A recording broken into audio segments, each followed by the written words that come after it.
Most salmon seiners are built for a 4-person crew consisting of the operator, 2 net stackers, and the skiff man. We behave almost as organs within the superorganism that is the boat. Introducing Pat Pikus. As the owner and skipper, he is responsible for building a crew and deciding when, where, and how we fish. The Department of Fish and Game sends out announcements for which regions are open for fishing and for how long, based on how many fish are being counted at the weirs going up the river, how many and what kind of fish are being caught, and presumably just a bunch more that we don't know. We're praying to get it fast, then we pray it's in the past. Is anything we do ever gonna last? Couldn't I have a clue? Searching the blue. Couldn't I have a clue? Searching the blue. Searching the blue.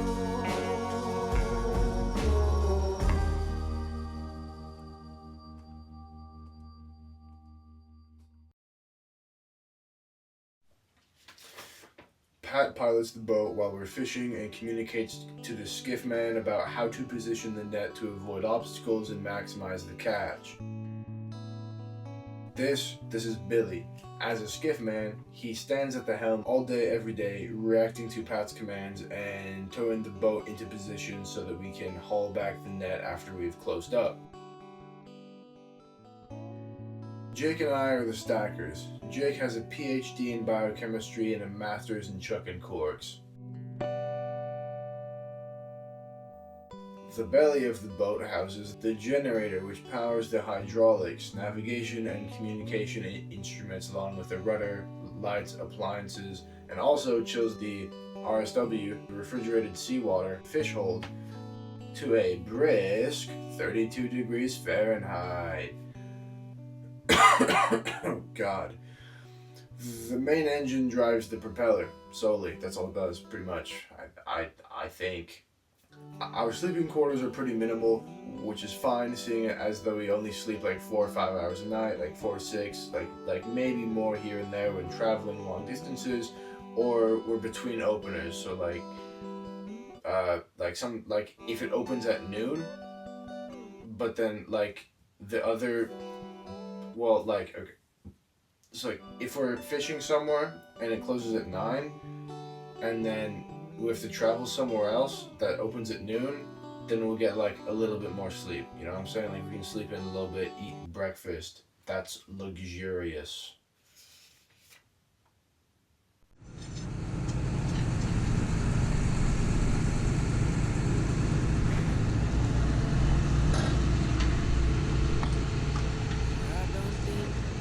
Make it out.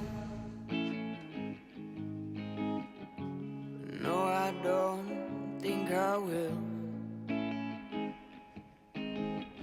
Got a funny feeling this place is going down. We hang our net perpendicular to the coastline with either the skiff or the boat near the shore, depending on which way the fish are swimming.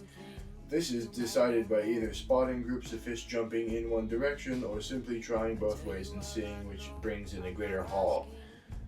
The skipper's wealth of knowledge plays a great part in knowing how fish behave relative to the tide, current, time of day, point in the season, and variable species behavior. That's actually pretty cool. Finding out, that's all I really need.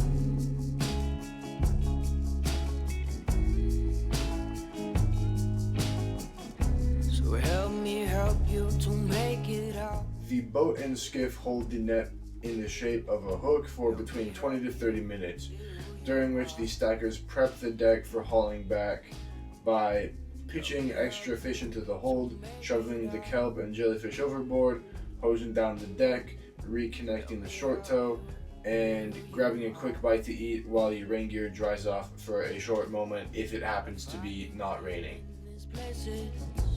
Going down. Hoping my ship won't let me drown. Our net is comprised of 4 primary lines. the cork line, which holds the top of the net on the surface of the water, the lead line, which holds the bottom of the net down, creating a sort of vertical kind of wall, the rib line, which shares the pulling tension with the cork line and separates the web from the chafing gear, which is a thick, durable net designed to not snag as it's dragged along the bottom of the floor, if we're dragging along the bottom of the floor. And it serves as a connection point for the ring straps. And finally, the purse line, which runs through the rings and is what we use to cinch up the bottom of the net to trap the fish in our purse. Hence, purse seining. That's what we do. One step ahead and two to win. If my soul has to perish for your sake, I'll tell you go on and I'll bend the knee. Got a funny feeling this place is going down. Hoping my ship won't let me drown. Whoa, whoa. Do what I can to patch these holes, but the water's filling up and I can't keep doing this no more.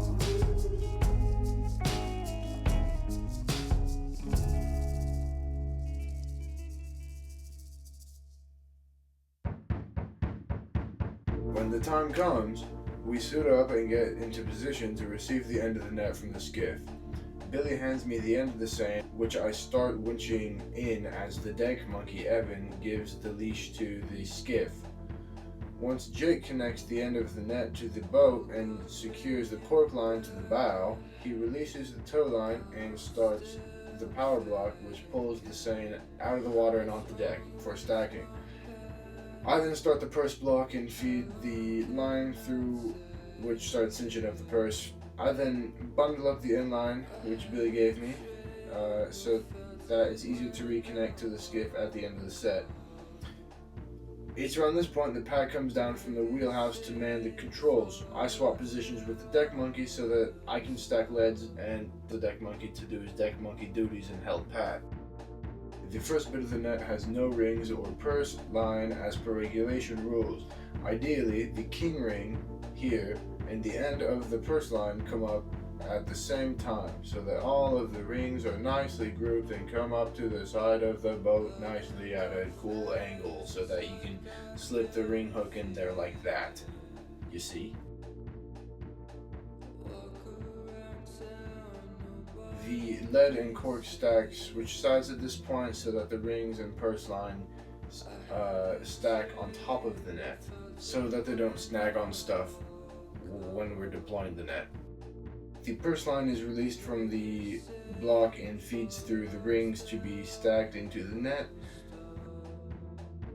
Stacking is a subtle art, with the most important part being avoiding tangles, ripping out fish whose gills got stuck in the web, and looking out for rings flying towards the back of your head, which they do. It sucks. They hit me in the back of the head. You fall on the floor, and then you have kind of a headache maybe.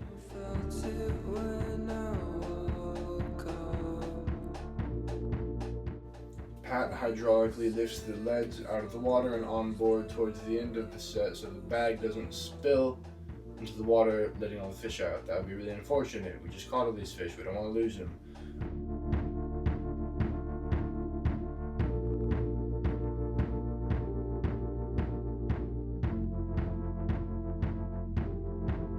Almost always, we catch enough fish to justify opening the fish hold hatches to pour the bag of fish in. However, this is a poor example.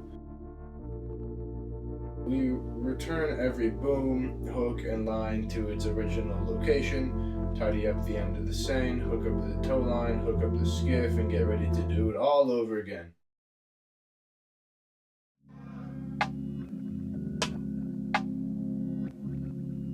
Yeah.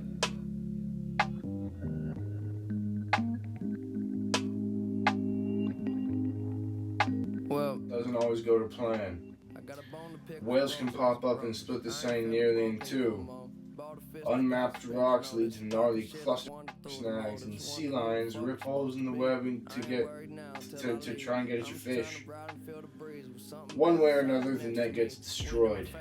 Inevitably, dude. Inevitably. And the process of repair is a grueling one. All of the net's smaller holes get mended.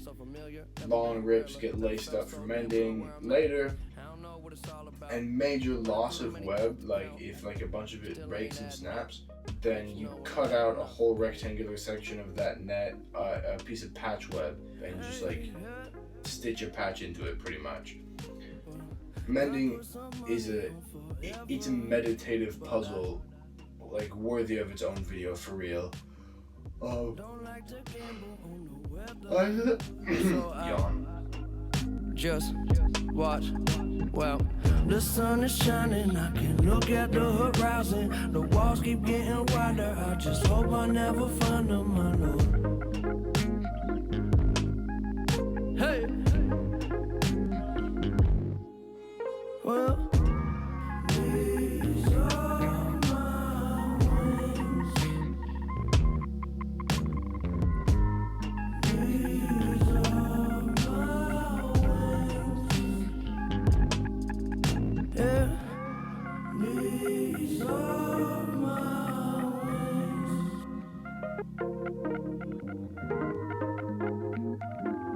Yeah. Well, moving so fast the clock looks slow. Water my seeds till the flower just grow.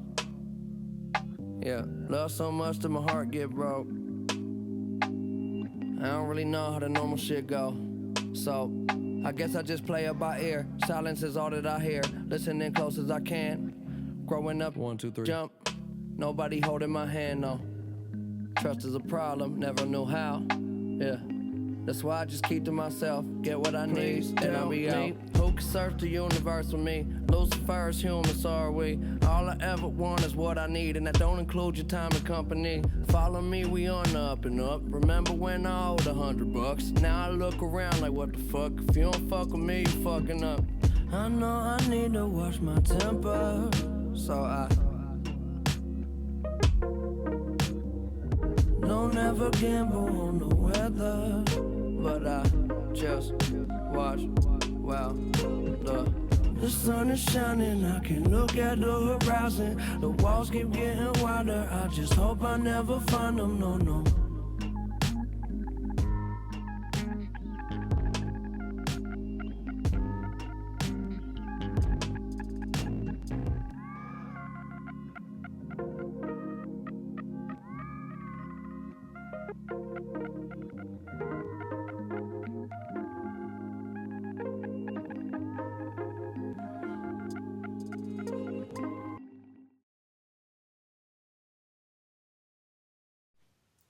You want to know about tenders? Here we go. Tenders are employed under contract at a fixed rate with the cannery to transport fish between the fishing fleet and the cannery. Every fishing boat sells to a specific cannery, like one of the canneries you see here, and each of those canneries has their own fleet. We fish for Ocean Beauty, and so we, as an Ocean Beauty boat, deliver to Ocean Beauty tenders, which go deliver our fish to Ocean Beauty.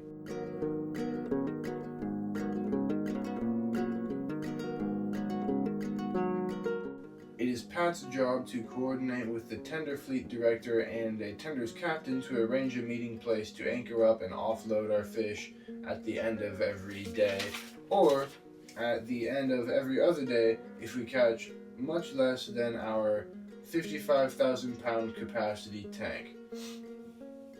For offloading, the tender is anchored up in a calm area, often like a bay or something, where a fishing vessel can tie off to the side with large buoy guards preventing collision. We adjust our booms up and out of the way so that the tender's vacuum hose can reach into our fish hold and pump the fish from our tank to the top of the sorting slide.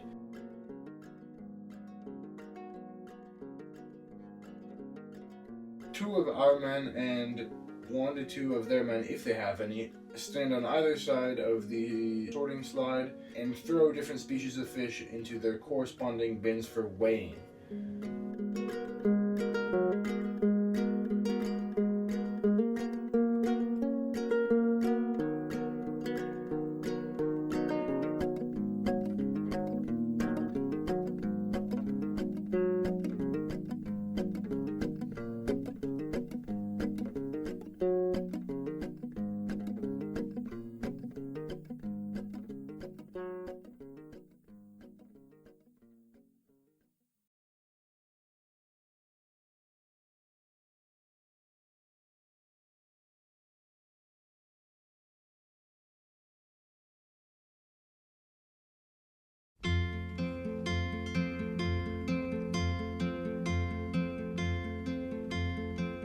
I loved you in the morning, our kisses deep and Travel is my favorite time on the boat. hair upon the pillow. Driving is fun, the view from the wheelhouse is excellent, Many love the landscape varies wildly as do the creatures, but we're always looking for fish. and in forests they smiled like me and you, but now it's come to distances and Night is an ideal time to travel. It's pretty surreal to travel through the void in like a small pocket of light. I mean, yeah, like using the like fathometer, radar, and map all together with the rest of the instruments like makes you feel like a real cool guy, like you know, like a mad scientist, like you're really doing it. looking for another. You grow up seeing cool people do cool things. One day you wake up and you are one of those cool people doing those cool things. You're like, oh wait, what the? Oh, okay. Word. You know my love goes with you as your love stays with me. It's just the way it changes like the shoreline and the sea. But let's not talk of love or chains and things we can't untie. Your eyes are soft with sorrow. Hey, that's no way to say goodbye.